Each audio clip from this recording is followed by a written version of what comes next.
बहुत बहुत धन्यवाद, बधाई और सभी का अभिनंदन।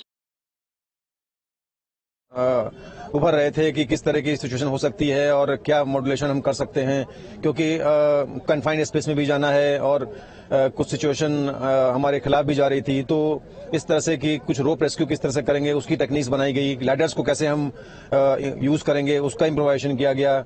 जो स्ट्रेचर्स थे उसमें व्हील्स लगाए गए ताकि उनको जब वर्कर्स को रेस्क्यू करेंगे तो उनको जल्दी से और सेफली आराम से बिना कष्ट दिए हुए उनको लाया जा सके। इस तरह से जो मक है और जो डबरी जो था उनको भी निकालना था, तो उसके लिए भी कुछ ट्रॉलीज वगैरह बनाई गई। तो इस तरह से कई तरह के इनोवेशंस किए गए जो कामयाब हुए, सभी कामयाब हुए। सर, जब आपके जो जवान हैं दूसरी तरफ गए तो उनका किस तरह से कॉन्फिडेंस था और किस तरह से सामने वालों का जो वर्कर्स थे उनका कॉन्फिडेंस बिल्ड किया गया और कैसे वो लोग खुश हुए? देखिए, टीमों की बांट हुई पहले और इनकी रिहर्सल हो गई। ज्वाइंट ऑपरेशन था, मैंने पहले बताया, एसडीआरएफ और एनडीआरएफ का, और पूरी ब्रीफिंग की गई। हमारे साथ कमांडेंट मिस्टर सुदेश दराल हैं, 15 बटालियन वाहिनी यहाँ पर इन्होंने ये ऑपरेशन को अंजाम दिया है। और पूरी ब्रीफिंग के साथ छोटी छोटी चीजों का ख्याल रखते हुए क्या सिचुएशंस हो सकती है और किस तरह से कार्रवाई करेंगे, उन सबको पूरी तरह से प्लान किया गया, अप्रिशिएट किया गया। और इसके साथ ही जो है ये आप देख रहे हैं कि एक सक्सेसफुल ऑपरेशन किया जा सका। कितने लगभग संख्या अगर बताना चाहें, कितने लोगों की टीम आपकी पूरी यहाँ पर मौजूद है? हमारी यहाँ पर 2 टीमें एनडीआरएफ 15वीं वाहिनी की मौजूद थी, जो तकरीबन 56 लोगों की, और उसके अलावा हमारे एडम स्टाफ और बाकी जो एलिमेंट्स होते हैं टेक्निकल और सब भी मौजूद थे। सर कैसा एक्सपीरियंस रहा, कितना महत्वपूर्ण ये ऑपरेशन था, कितना मुश्किल था? हालांकि एनडीआरएफ के लिए कुछ मुश्किल नहीं होता है। नहीं, बिल्कुल हमारे जवान इस तरह की सिचुएशन से हमेशा रूबरू होने के लिए तैयार रहते हैं। जैसा आपने देखा, भारत के इतिहास में बहुत ही अपना बड़ा ऑपरेशन ये था और हमारे जवानों ने पहले दिन से ही इसको विभिन्न सिचुएशनों को देखते हुए उसकी तैयारियां की थी और हमारे ऑफिसर्स उसके साथ में दिन रात अलग अलग सिचुएशन के हिसाब से हम लोग प्रैक्टिस कर रहे थे। और आखिरकार हमने उन अपने श्रमिक भाइयों के पास पहुंचकर उनको सकुशल निकालकर हमने भारतवर्ष के लोगों को दिखा दिया कि एनडीआरएफ जो है कर्मठ फोर्स है और हमने उसी कार्य को ठीक प्रकार से किया। सर, लोगों की संख्या काफी ज्यादा थी, 41 लोग थे, पूरी दुनिया की कहीं ना कहीं नजर थी। तो जब आप लोगों की टीम यहाँ पर पहुंची, खासकर आपकी टीम जब यहाँ पर पहुंची, तो क्या मेंटली प्रेशर था कि आखिर कैसे निकालेंगे और पूरी प्लानिंग कैसे? बिल्कुल बहुत प्रेशर था, कई तरह की सिचुएशन इमर्ज हुई है, इसमें साथ में आई हमारे सामने।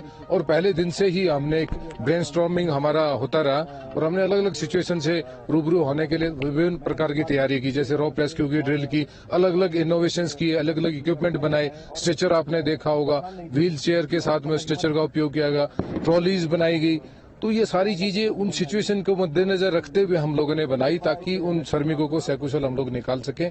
और बहुत जो टिपिकल कंडीशंस थी, ये आप सभी लोगों ने पिछले 18 दिन में आप यहाँ देखा, तो उसको हमने बड़े अच्छे तरीके से, बड़ी अच्छी प्लानिंग के तहत जो है उसको हमने अंजाम दिया। Thank you. तो आपको बता दें, तमाम उन श्रमिकों को अब अस्पताल पहुंचा दिया गया है। चिन्नालीसौड़ अस्पताल में वो मौजूद है। 41 बेड का इंतजाम वहां पर किया गया है। होगी क्योंकि वो सुरंगनुमा पाइप से एनडीआरएफ के लोग ही सबसे पहले मजदूर तक पहुंचे और उन्हें सकुशल बाहर लाए, किन्हीं को खरोंच तक नहीं आई। तो एनडीआरएफ अपने इस सफर को कैसे दुनिया को बताना चाहेगी? मनमोहन सिंह राव। एनडीआरएफ सर एक अपने में बहुत बड़ा वो है, हमें ट्रेनिंग सिखाई जाती है सर, आपदा के दौरान कैसे कैसे एक्टिविट करना है, रेस्क्यू के दौरान या हमें ट्रेनिंग के दौरान। कितने लोग आप लोग एक साथ गए थे अंदर? हम सर एक साथ में 3 लोग गए थे। कौन कौन? मैं गया था, सचिन गया था जो मेरा सहायक है, सचिन, और विनोद और प्रदीप। हाँ, विनोद जी से मैंने बात की। तो आप 3 लोग एक साथ पहले गए? जी सर। उसके बाद फिर और लोग गए? उसके बाद सर हमारे साथ बीच बीच में हमारे साथ एसडीआरएफ के रेस्क्यूअर भी थे सर। तो सबसे पहले किन मजदूर भाई को आपने रेस्क्यू किया, उठाया?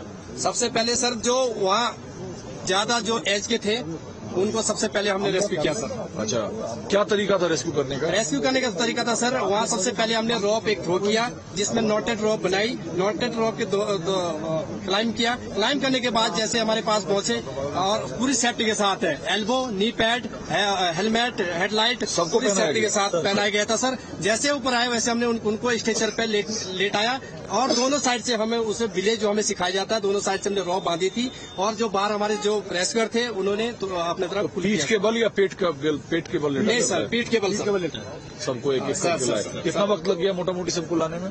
सर 1.5 घंटा सर। 1.5 घंटे में उन्हें समझ बता दी। ठीक है, आप तो काफी युवा भी हैं, आप कैसे अपने एक्सपीरियंस को ब्रीफ करेंगे? मैं सर एनडीआरएफ में आया था तो ये सोच के आया कि आईडी से डेपुटेशन आए तो हमारे जो एनडीआरएफ का रेस्क्यू होता है हमारे डीजी श्री अतुल तलवार के निगरानी में और हमारे कमांडेंट श्री दलाल साहब के उसमें था देख में और हमारे जो उत्तरकाशी टनल से सकुशल बाहर निकले मिर्जापुर के अखिलेश सिंह के घर पर जश्न का माहौल है। अखिलेश के टनल से बाहर आने की खबर सुनते ही घर में जयकारे लगने लगे और इस दौरान अखिलेश के परिजनों से न्यूज स्टेट ने बातचीत भी की है। यूपी के मिर्जापुर जिले में इस वक्त मेरी मौजूदगी है। यहाँ पर हमारे पीछे देख सकते हैं आप अखिलेश सिंह के घर इस तरफ दिवाली जैसा एकदम त्योहार मनाया जा रहा है।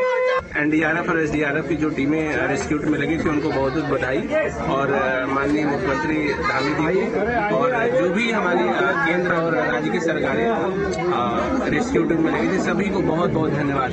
हमको बहुत ही खुशी का माहौल हमारे घर परिवार में बना, हमारे गांव समाज में भी बहुत ही खुशी का माहौल बना हुआ है। सारे ग्रामवासियों में खुशी का माहौल बना हुआ है। आज इतने खुशी ग्रामवासी हैं कि कहने के लिए कोई शब्द नहीं बचा कि किस प्रकार खुशी को अपने आप से बयां करें। यहाँ पर जो आए हुए हैं अखिलेश के घर, उनका कहना है कि काफी हम लोग उत्साहित हैं और काफी अच्छा लग रहा है और बार बार वो लोग सीएम धामी को और प्रधानमंत्री जो कि मॉनिटरिंग कर रहे थे उन्हें बार बार धन्यवाद कर रहे हैं। मिर्जापुर से न्यूज स्टेट के लिए ब्रजेंद्र दुबे। तो आपको बता दें उन तमाम जो श्रमिक वहां पर फंसे हुए थे उनको